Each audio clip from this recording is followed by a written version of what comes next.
In a narration found in Sahih Bukhari, number 2749, the Holy Prophet Muhammad, peace and blessings be upon him, listed 3 signs of a hypocrite. Even though a Muslim will not lose their faith if they act on these characteristics, yet it is vital to avoid them, as a Muslim who acts like a hypocrite may well end up with them on Judgment Day. This has been warned in a narration found in Sunan Abu Dawood, number 4031. The first characteristic is that when they speak, they lie, meaning, they lie often. Lying is unacceptable, whether it is a small lie, which is often called a white lie, or when one lies as a joke. All of these types of lying are forbidden. In fact, the one who lies to make people laugh, so their aim is not to deceive someone, has been cursed 3 times in one narration found in Jami' at-Tirmidhi, number 2315.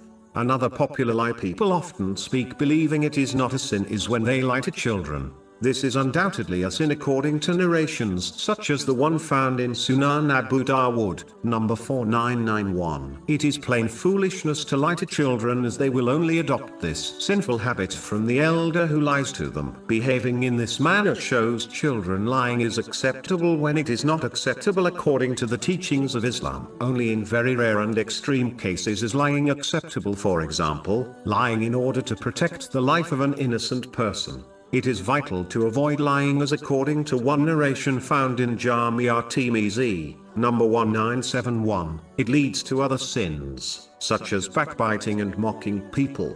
This behavior leads one to the gates of hell. When a person continues to lie, they are recorded by Allah, the Exalted, as a great liar. It does not take a scholar to predict what will happen to a person on Judgment Day who has been recorded by Allah, the Exalted, as a great liar. All Muslims desire the company of the angels, yet, when a person lies, they are deprived of their company. In fact, the stench that is emitted from the mouth of a liar causes the angels to move a mile away from them. This is confirmed in a narration found in Jami' at-Tirmidhi, number 1972.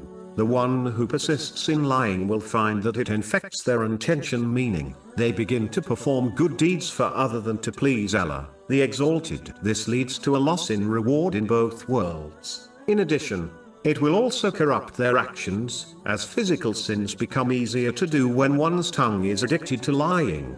The next characteristic of hypocrisy mentioned in the main narration is that they betray their trusts. This includes all the trusts one possesses from Allah, the Exalted, and people. Every blessing one possesses has been entrusted to them by Allah, the Exalted. The only way to fulfill these trusts is by using the blessings in ways pleasing to Allah, the Exalted. This has been discussed and outlined in the Holy Quran and the traditions of the Holy Prophet Muhammad, peace and blessings be upon him. This will ensure they gain further blessings, as this is true gratitude.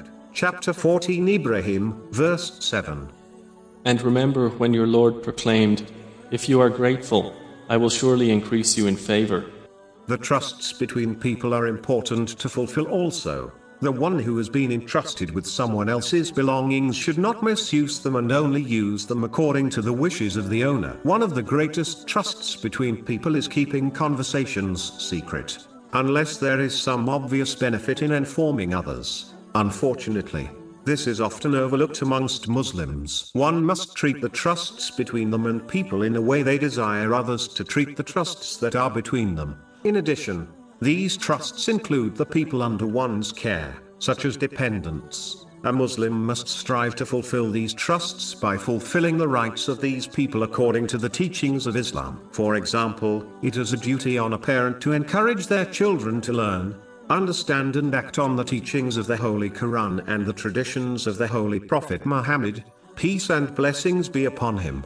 The final sign of hypocrisy mentioned in the main narration under discussion is breaking one's promises. The greatest of promises a Muslim has made is with Allah, the Exalted, which was agreed when one accepted him as their Lord and God.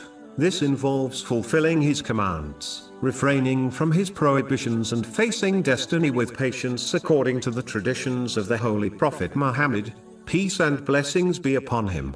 All other promises made with people must also be kept, unless one has a valid excuse, especially the ones a parent makes with children. Breaking promises only teaches children bad character and encourages them to believe being deceitful is an acceptable characteristic to possess. In a narration found in Sahih Bukhari, number 2227, Allah, the Exalted, declares that He will be against the one who makes a promise in His name and then breaks it without a valid excuse. How can the one who is Allah, the Exalted, against them on Judgment Day possibly succeed? It is always safer not to make promises with others where possible, but when a lawful promise is made, one must strive hard to fulfill it.